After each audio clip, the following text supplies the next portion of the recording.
Hello students, welcome to maths class 10th। देखिए हम exercise 15.2 कर रहे थे। आज हम उसके साथ एग्जाम्पल कर रहे थे और हम आज एक्सरसाइज करेंगे 15.2 उसके क्वेश्चंस करेंगे। ठीक है, तो आपको कुछ कुछ समझ में आया होगा एग्जाम्पल से। Area of sector and length of segment and area of segment. ठीक है, माइनर सेगमेंट, मेजर सेगमेंट, सब चीज़ें हमने सीखी थी। तो उसी से आगे चलते हैं। तो देखिए हमारे पास question number first, radius of a circle is 7 centimetre and the angle subtended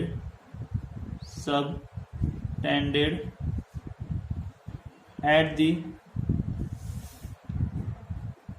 center is 60 degree। ठीक है, find the length of the arc। ठीक है, ये क्वेश्चन देखिए आप, कितना सिंपली इजी है। रेडियस दे रखी है आपको इस सर्कल की and angle subtended at the centre is 60 degree. ये आपका सर्कल है। क्वेश्चन पढ़ने के बाद डायग्राम जरूर बनाएं। ठीक है, ये सेंटर है उसका, ये दो रेडियस है आपके पास। ठीक है, ये है 7 सेंटीमीटर और आपके पास बोला एंगल जो बन रहा है वो है 60 डिग्री। ठीक है, then find the length of the arc. Arc की लेंथ निकालनी है, यानी कि इसकी लेंथ निकालनी है आपको इसकी। ठीक है, यानी कि ये लेंथ क्या है, ये आपके पास सर्कमफ्रेंस है और सर्कमफ्रेंस क्या होता है 2 पाई आर। तो 2 pi R theta upon 360 degree, ये लेंथ ऑफ आर्क की आपके पास फॉर्मूला है। तो length of arc 2 pi R theta upon 360 degree. यहाँ पर थीटा की वैल्यू कितनी है 60 और आर की वैल्यू कितनी है 7। ठीक है, सिंपल सवाल है, इसलिए करना जरूरी था कि आपको सिंपल क्वेश्चंस भी आने चाहिए, हार्ड क्वेश्चंस के अलावा। तो पाई की वैल्यू कितनी है 22/7 मल्टीप्लाई आर की वैल्यू कितनी है 7, थीटा की वैल्यू कितनी है 60 डिग्री अपॉन 360। ठीक है, ये ब्रेक हो जाएगा यहाँ से 6 टाइम, ये 7 से 7 ब्रेक, ये हो जाएगा 44 अपॉन 6 यानी कि 22 अपॉन 3। राइट, कोई दिक्कत नहीं।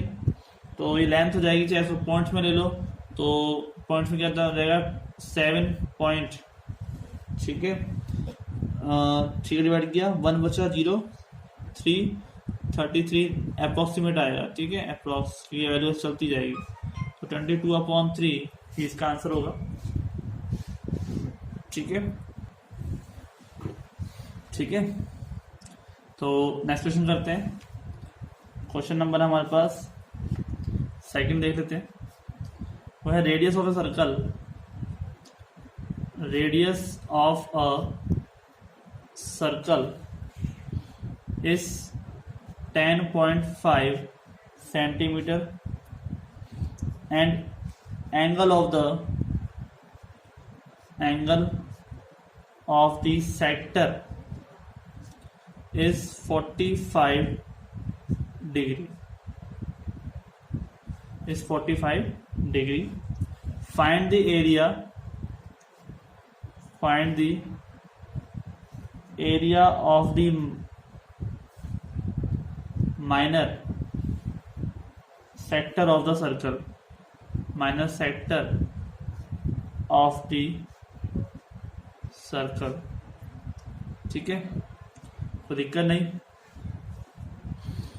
तो हमारे पास देखिए रेडियस ऑफ सर्कल हमें दे रखा है 10.5 सेंटीमीटर, एंगल ऑफ सेक्टर दे रखा है 45 डिग्री। अब हमें minor sector of the circle, area of the minor sector of the circle निकालना है। ठीक है, तो माइनर सेक्टर क्या होता है वो हम देखते हैं। यहाँ पर देखिए एक सर्कल है हमारे पास और इस सर्कल का जो सेंटर है वो ये है। इस सेंटर में हमने जो एंगल है हमारा वो पहले ये बात है रेडियस ये हो जाएगा आपके पास 10.5, ठीक है। और हमारे पास जो एंगल है वो कितना है 45 डिग्री। अब देखिए सेक्टर क्या होता है, आप जानते हैं सेक्टर जो होता है आपके पास ये एरिया होता है, ये पूरा एरिया जितना भी है पूरा एरिया सेक्टर है। सेगमेंट होता है यहाँ से इसके नीचे वाला पार्ट सिर्फ, ठीक है। तो बात सेक्टर है, minor sector of, major sector तो होता है बाकी बचा हुआ पार्ट, ये होता है मेजर सेक्टर, ठीक है। ये है मेजर सेक्टर और ये है माइनर सेक्टर। अगर आपको सेगमेंट की बात करनी होती है तब तो आपके पास क्या होना चाहिए, इसको आप यहाँ लाइन खींचोगे, जो नीचे वाला पार्ट है वो क्या हो जाएगा सेगमेंट, ठीक है, कोई दिक्कत नहीं। तो अब हमारे पास फॉर्मूला हम जानते हैं, एक है एरिया निकालने का, ठीक है। तो एरिया ऑफ क्या ऑफ सर्कल क्या होता है पाई आर स्क्वायर, तो pi r square theta upon 360 degree कर देंगे, ठीक है। तो ये क्या हो जाएगा हमारे पास एरिया ऑफ सेक्टर, या फिर हम कहें तो माइनर सेक्टर। तो एरिया फैक्टर क्या हो जाएगा pi r square theta upon 360 degree, ठीक है। याद रखना नीचे 360 डिग्री आएगा, चाहे लेंथ ऑफ आर पूछा जाए चाहे आपसे एरिया सेक्टर पूछा जाए, ठीक है। तो हम स्टार्ट करते हैं। यहाँ पर पाई की वैल्यू कितनी है 22/7 मल्टीप्लाई आर स्क्वायर, आर की वैल्यू कितनी है हमारे पास 10.5, तो 10.5 मल्टीप्लाई 10.5 मल्टीप्लाई थीटा, थीटा की वैल्यू कितनी है 45 डिग्री, ठीक है। अपॉन कितना हो जाएगा 360 डिग्री, ठीक है स्टूडेंट्स। तो हमारे पास क्या है कि हम इसको ब्रेक करते हैं, तो 45 से 360 डिग्री समथिंग 8 टाइम्स जाएगा यहाँ पर, ठीक है। आपको डायरेक्टली याद होना चाहिए कि कितनी बार ब्रेक हो रहा है, कैसे ब्रेक हो रहा है, ठीक है। तो इस बात को ध्यान रखें। तो यहाँ देखिए आप 10.5 है और इसको हम करते हैं तो बाई 10 कर दें, 7 से ब्रेक कर दें, 7 2 1 जा 7 और 7 5 जा 35, ठीक है। ये 5 3 जा 15, 5 2 जा 10, 2 1 जा 2, 2 का 1 या 11 टाइम्स, ठीक है। सेम ऐसे ही यहाँ पर आप इसको ब्रेक नहीं कर सकते, यहाँ पर नीचे 2 का कोई 5 का कोई पार्ट नहीं है, तो मल्टीप्लाई करके लिख देते हैं हम यहाँ पे 11 मल्टीप्लाई 3 मल्टीप्लाई 10.5 अपॉन 8, ठीक है। हम पॉइंट हटाकर मल्टीप्लाई करते हैं 10, तो 5 2 या 10 और 5 ये 21 टाइम्स, ठीक है। यहाँ पर क्या हो जाएगा आपके पास 63 मल्टीप्लाई 11 अपॉन 16, ठीक है। आप इसका आंसर निकालेंगे मल्टीप्लाई करके, तो देखिए 63 मल्टीप्लाई 11 करना इजी है, मैंने आपको बताया भी था पहले भी कि जब भी 11 से आप मल्टीप्लाई करो तो उसको मल्टीप्लाई करने के लिए यहाँ पर आप क्या करेंगे, से 3 का 3 लिख दिया, 6 और 3 कितना हो गया 9, और फिर 6 का 6 लिख दिया अपॉन 16, ठीक है। तो हमारे पास 16 2 जा 16 का ब्रेक कर देते हैं, तो 16 4 जा होता है 64, 5 जा 3, 16 3 जा 48, ठीक है। यानी कि कितने हो गया 5 50, 16 3 जा 48, 43.3 और 2 बच जाएगा 16 1 जा 16, ठीक है। तो इतना समथिंग आपका जो है आंसर वो आ जाएगा 43.31 सेंटीमीटर, ठीक है। आगे आता है तो उसकी दिक्कत नहीं है, आपको सिर्फ पॉइंट के बाद 2 पॉइंट्स तक ही कैरी करना है मैक्सिमम, ठीक है। तो आइए चलते हैं, ये क्वेश्चन कंप्लीट हुआ आपका, यहाँ कोई दिक्कत नहीं, ठीक है। दोनों निकाल लिया हमने, एरिया ऑफ सेक्टर निकाल लिया और सेगमेंट जो आर्क है उसका वो भी निकाल लिया हमने। अब हम जब बात करते हैं वो हम बात करते हैं क्वेश्चन नंबर 4 की। देखिए ध्यान से, क्वेश्चन नंबर 4 क्या कहता है, ए chord of a circle with radius 21 centimeter subtends, ठीक है, an angle of 60 degree at the centre, find. क्या फाइंड करना है हमको? सबसे पहला तो क्या करना है हमें? लेंथ ऑफ द कॉर्ड, ठीक है। Number second, a chord of the sector formed by this arc, ठीक है।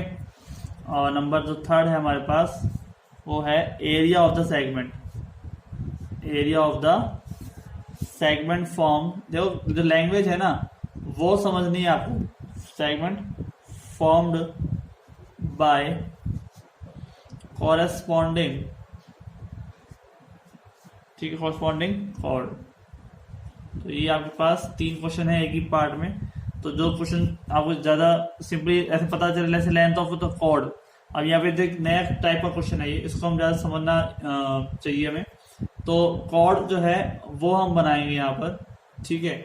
और यहाँ देखिए आप, ये तो है आपके पास रेडियस और ये आपके पास है कॉर्ड, ठीक है। ये तो है सेंटर ओ, ये हो गया ए, ये हो गया बी, ठीक है, कोई दिक्कत नहीं। तो अब हमारे पास यहाँ पर एक कॉर्ड है, ए बी कॉर्ड जिसे हम कहते हैं।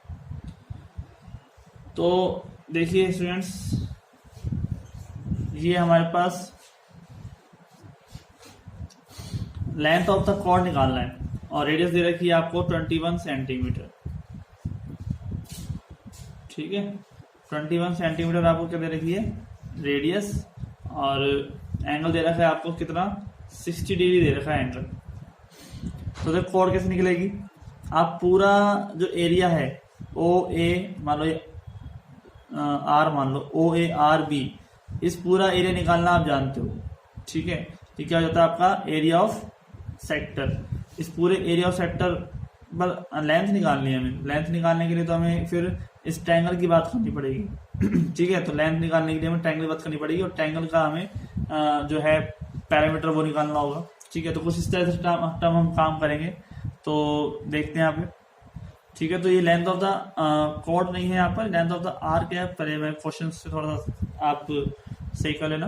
लेंथ ऑफ द आर्क निकालने में दिक्कत नहीं है। लेंथ ऑफ आर्क हम निकाल चुके हैं 2 pi R theta upon 360 degree से। यहाँ पर थीटा की वैल्यू कितनी है? 60 डिग्री और आर की वैल्यू कितनी है? 21, ठीक है। 2 मल्टीप्लाई 22 अपॉन 7 मल्टीप्लाई आर की वैल्यू 21 और थीटा की वैल्यू 60 अपॉन 360, ये 6 टाइम, ये 3 टाइम, ठीक है। तो ये 3 2 जा 6 कैंसिल, आ जाएगा 22 सेंटीमीटर, राइट। अब जब सेकंड पार्ट है हमारे पास इसका, वो है एक chord of the sector, chord of sector form by this arc, ठीक है। और जो कॉर्ड है वो हमें बताना है। तो और एरिया ऑफ द सेगमेंट निकालना है। तो ये chord of this the sector form by this arc, तो कॉर्ड हमने यहाँ पे बनी है। तो इसका जो है हमें सेक्टर का जो एरिया है वो निकालना होगा इसमें। ये चीज़ हम निकाल चुके हैं। तो हम यहाँ पर एरिया ऑफ सेगमेंट निकाल लेता हूँ, ठीक है। तो एरिया ऑफ सेगमेंट जो है वो मैं बताता हूँ आपको। मैं थर्ड पार्ट में यहाँ पे आपको करके दिखा देता हूँ, क्योंकि सेकंड पार्ट तो हमने अभी जस्ट अभी किया है। तो हम यहाँ पे एरिया ऑफ सेगमेंट फाइंड कर लेते हैं। वो कौन सा वाला एरिया? हाँ, बस वो वाला एरिया जिसमें हमारे पास एरिया ऑफ सेगमेंट हम निकाल रहे हैं, ठीक है। जो कॉरस्पॉन्डिंग जो है ना कॉर्ड उससे। तो देखिए आप यहाँ पे क्या हो जाएगा? क्वेश्चन आपके पास है pi r square theta upon 360 degree minus के आर स्क्वायर, देखो फॉर्मूला तो होता है sine theta by 2 cos theta by 2। तो मल्टीप्लाई कर दूंगा ऊपर नीचे से, 2 sine theta by 2 cos theta by 2 हो जाएगा। तो यहाँ पर जाएगा साइन थीटा अपॉन 2, ठीक है। R square sine theta upon 2 हो जाएगा, कोई दिक्कत नहीं। तो r square common, pi theta upon 360 degree minus के sine theta upon theta by 2, ठीक है। तो देखिए आप यहाँ पर आर स्क्वायर की वैल्यू कितनी है, 21 का स्क्वायर, पाई की वैल्यू 22/7 मल्टीप्लाई थीटा की वैल्यू कितनी है 60 डिग्री अपॉन 360 माइनस के साइन 30/2, ठीक है। तो ये हो जाएगा आपका 21 का स्क्वायर और ये 6 टाइम, 2 3 जा 6, 2 का 11 टाइम, 11/21 माइनस के साइन 30 यानी कि 1/2 और ये हो जाएगा 1/4, ठीक है, तो दिक्कत नहीं। और यहाँ पर क्या हो जाएगा, ये 21 का स्क्वायर यानी कि 21 × 21, तो ये 21 तो से कट जाएगा, ठीक है। 11/21 माइनस के 21/21 441/4, ठीक है। तो हो जाएगा पास 11 × 21 1 और 2 और 1 3 और 2 231 माइनस 441/4, ये हो जाएगा आपके पास 4 1 जा 4 4 1 जा 4 और 4, तो क्या हो जाएगा यहाँ पे 1 1 हो गया, पॉइंट का डिवाइड जाएगा 0.10, तो यहाँ पे हो जाएगा 4 2 जा 8, ठीक है, और 4 5 जा 30, ये हो जाएगा। जब ब्रेक करोगे कितना आ जाएगा 120.75, ठीक है। और इसमें आप थीटा डिवाइड करोगे क्योंकि सेक्टर है, तो नंबर सब आंसर जो आपका हो जाएगा वो हो जाएगा 40.7025, ठीक है। तो स्टूडेंट इस तरह से आपका आंसर आ जाता है। करेक्शन करनी है बस मेनली, और कुछ काम नहीं करना है, ठीक है। तो मिलते हैं नेक्स्ट लेक्चर में, आज के लिए इतना ही, धन्यवाद।